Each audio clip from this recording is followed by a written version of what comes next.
pagbabalik ng ating Panginoong Kristo at sa pagtitipon sa atin upang makapiling niya, nakikiusap kami sa inyo na huwag agad magugulo ang inyong isipan o mababahala o mabalitaan ang inyong dumating na araw ng Panginoon. Huwag kayong maniwala kahit sabihin pa nilang iyon ay pangaral o pahayag o sinulat namin. Sa Panginoon Diyos na po ang siyang naglantar ng kanyang pagpapala sa ating pagbasa ng kanyang mga salita. Tayo po ay manalangin o dakilang Diyos na Ama, sa bagang ito, Panginoon, tunay nga o Diyos na amin po inaamin sa aming mga sarili na hindi po kami karapat-dapat. Ngunit salamat sa mga biyaya mo, sa pagmamahal ng Panginoon at sa iyong kabutihan, na kami po ay hinangkin mong lubos, pinatawad sa aming mga kasalanan. At sa bagang ito, Panginoon, ay kung may nakikita ka pong mga kasalanan pa sa aming puso at isipan, humihingi po kami, Panginoon, ng kapatawaran. At tunay nga na patuloy po kami na nagpapalinis sa madalang dugo ng aming Panginoon Jesus. Patuloy niyo po kaming samahan. Nawa o Diyos ay maranasan namin ngayong umaga ang pagkilos ng iyong banal na Espiritu. At amin po o Diyos na maranasan ang iyong banal na presensya. Kaya Panginoon, sa bagang ito, tunay nga na ikaw ang isang tunay na siyang itaas namin, luwalhatiin namin, at bigyan, Panginoon, ng pinakamataas na pagsampa sa pangalan ng aming Panginoon Jesus. Amen. Sige mga kapatid, isang malakas na palakpak. Sa Apostle Paul ay continuation po ito ng sulat po ni Apostol Pablo sa unang sulat po niya para po sa mga taga-Thessalonica. Ito yung pangalawang sulat po niya sa mga taga-Thessalonica. At ang tema po ng kanyang sulat po dito po is the bright hope of Christ return, or the hope of the gospel. Pray po ang Panginoon, hindi ko napalitan yung verse. Madali kasi ako kasi alam ko na naman pinaka-uwi kagabi galing sa patay. Talagang ginawa ko. So, nalilito po ng mga mananampalataya. Lalo sa panahon po na lalo po sa mga Thessalonica kasi sa mga panahon ay nararanas po sila ng matitinding mga persecution. They thought the day of the Lord must be imminent o parating pala or about to happen. And they interpreted Paul's first letter to say that the second coming will be at any moment. Na misinterpret nila yung pagsabi ni Apostol Pablo na malapit ang dumating ang ating Panginoon, pero sila advance yung thinking nila na mayroon po silang mga siniset na date talaga na eksakto na darating po ang ating Panginoon Jesus. In light of this misunderstanding, many persisted in being idle. So marami po ang naging tamad na.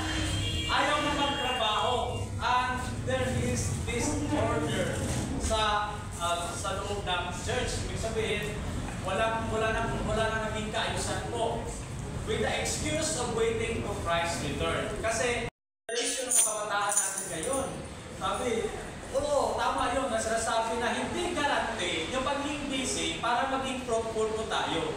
Pero think of it, mga kapatid, hindi nga naging fruitful na busy ka, how much more kung wala kang gagawin? Kayo si Amen, mga kapatid? Amen. Kaya think of it, na gawin mong dahilan yun para maging tamad ka na hindi ka gagawa. Dahil because na wala nang kwenta, maging busy mo. Kung hindi ka naman magiging fruitful, hindi naman lahat ng busy fruitful, di ba? But, imagine this, paano kung wala kang gagawin? Lalo na hindi ka magiging fruitful. Glory to God. Sabi nga ni Paul na yung pagdating ni Christ ay like a thief in the night. Parang isang pagnanakaw.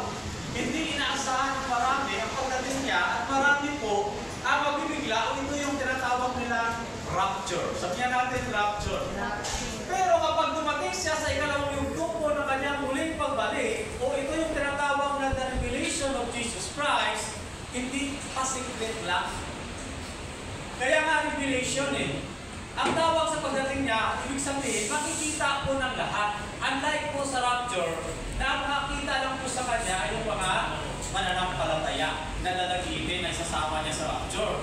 Pero po sa pangalawang yugto po ng kanyang second coming, lahat, makikita siya ng lahat, even yung mga hindi mananampalataya, makikita po nila kung paano po bababa dito sa lupa ang ating Panginoong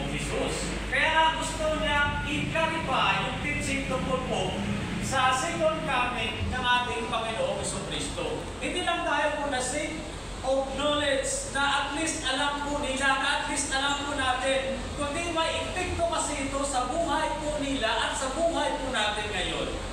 Nandiyan po ba kayo mga kapatid? Kaya nga sinabi niya sa kanila yung tungkol po sa eschatology. Sa first letter niya at ang conclusion niya ay ito, therefore encourage one another with these words. Patuloy po natin i-encourage ang bawat isa po sa atin sa pamamagitan po ng salita ng ating Panginoong Diyos. Kayo si Amen mga kapatid. Dahil po sa hirap ng buhay ngayon, dahil po sa daming mga kabigatan natin, dahil po sa maraming mga pagsubok na ating po maranasan sa panahon po natin ngayon, marami po ang napanghinaan ng loob. Kaya we need to encourage each other. Kayo si Amen mga kapatid. Patuloy po natin i-encourage ang bawat isa. Ang katotohanan ay nag-i-encourage. The truth ng mga pag-uusig at mga kahirapang nilaranas po nila ang kaso. Mga kapatid, mayroong ginagawang dahilan o mayroong mga mananampalataya na ginagawa po nila na dahilan yung pagbabalik ng ating Panginoong Kristo kung dumating na o malapit na para ano?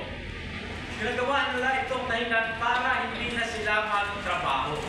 So sabi ni Paul po dito sa pangalawang Thessalonica chapter 3 verse 10 to 11, na kami ay kasama pa ninyo. Ito ang tinuturo namin sa inyo, ang ayaw magtrabaho ay hindi dapat kumain. Binanggit namin ito dahil nabalitaan namin may ilan sa inyong ayaw magtrabaho at walang inaatupag kundi ang pakialam sa buhay na may buhay.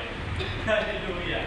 Glory to God. Ibig sabihin, hindi lang sa panahon natin ngayon na may marites.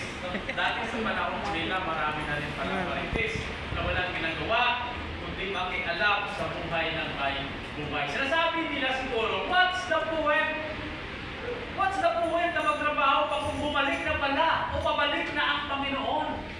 Bakit pa tayo magtrabaho pa? Kasi dumating na pala ang Panginoon eh. Nasa period na tayo ng tribulation eh. O kinabukasan, susunod na buwan, darating na rin ang Panginoon eh. What's the point? Para magtrabaho pa tayo. Problema na nga ito noon po sa kanila. Ganon din po yung problema po natin ngayon sa panahon po natin. Sabi sa unang Thessalonica chapter 5 verse 14, mga kapatid, pinapakiusap din namin sa inyong pagsabihan ang mga tamad, pagsiglahin ang mahihinang loob at kalingarin ang mga mahihina, maging matyaga kayo sa kanilang lahat. Amen? Maging matyaga po tayo sa bawat isa po sa atin. Tayo nga, pero matyagaan ng Panginoon eh. Ngayon si Amen po mga kapatid. At mayroong mga tao rin na nagtsatsaga sa atin bago po natin natanggap ng lubos ang Panginoon Jesus sa buhay po natin. Mayroong mga tao din na hindi sumusuko sa atin sa pananalangin. Dapat ganoon din po tayo, maging matyaga tayo sa isa't isa. Lalo na sa pananalangin. Kayo si Amen pa mga kapatid.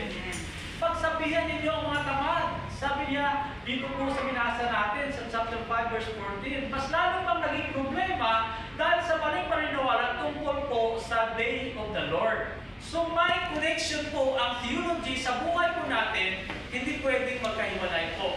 Amen? Lalo na po sa buhay po natin Kristiyano at sa paglago po natin ng ating pananampalataya. Kaya nga, kailangan po natin ituro ang theology patungkol po sa ating pananampalataya. Kayo si Amen ba, mga kapatid? Hindi puro lang po mga gatas yung dapat po na ituro po natin. Actually, wala namang babies na dito sa atin. Amen po ba? May mga babies pa ba dito? Kailangan na po natin yung mga turuan na malalim pa para lalo nating makilala ng mas malalim ang ating Panginoong Diyos. Kaya si Amen mga kapatid. Kailangan na natin ng mga karni na kakainin kaysa puro na lang gatas. Glory to God. Kaya mahalaga na patutunan din natin kung ano po ang tinuturo po dito ni Paul tungkol po sa kung ano-ano ang mga mangyayari sa huling araw. Para mas maging comprehensive at mas systematic ang treatment ng ganitong pag-aaral, kailangan tingnan mo pa ang ilang mga prophetic books sa Old Testament, ng Daniel, chapter 7, hanggang chapter 12 o ilang parts ng Isaiah at sa Revelation, siyempre. Pero that's not the goal of our sermon today. Doon lang muna tayo po sa malinaw na makikita sa sulat po dito ni Apostle Paul. At posible na hindi masatisfy ang mga po sa second coming. Dahil natin ganon kalinaw at baka mauwi lang tayo sa mga unnecessary speculations. At kung magkagayon ay baka distract pa sa goal ni Apostle Paul sa kanyang sulat na to. Anong goal? Yung i-encourage ang mga Christians na dumaraan sa mga matinding persecutions and afflictions para mas magiging mapagtiis at mas tumibay ang pag-asa po natin na nakakabit sa ating Panginoong Jesucristo at sa kanyang pagbabalik. Palapakan po natin ang Panginoon. Pero bago po ang mismong pagbabalik ng ating Panginoong Jesucristo, lilinawin ni Apostol Paul na meron munang mangyayari. Meron munang mga pangyayari bago dumating muli ang ating Panginoong Hesus. At itinuro na ito ni Paul sa kanila noon pang andun po siya sa kanila. Sabi dito sa 2 Thessalonica chapter 2 verse 5, hindi ba ninyo natatandaan? Sinabi ko na ito sa inyo nang ako'y kasama pa ninyo. So huwag niyong isipin itong eschatology ay para sa mga mature Christians lang o sa mga theology students sa pastoral training, para ito po sa lahat. Sabi na ito, para ito sa lahat. So ano raw ang mangyayari muna? Ang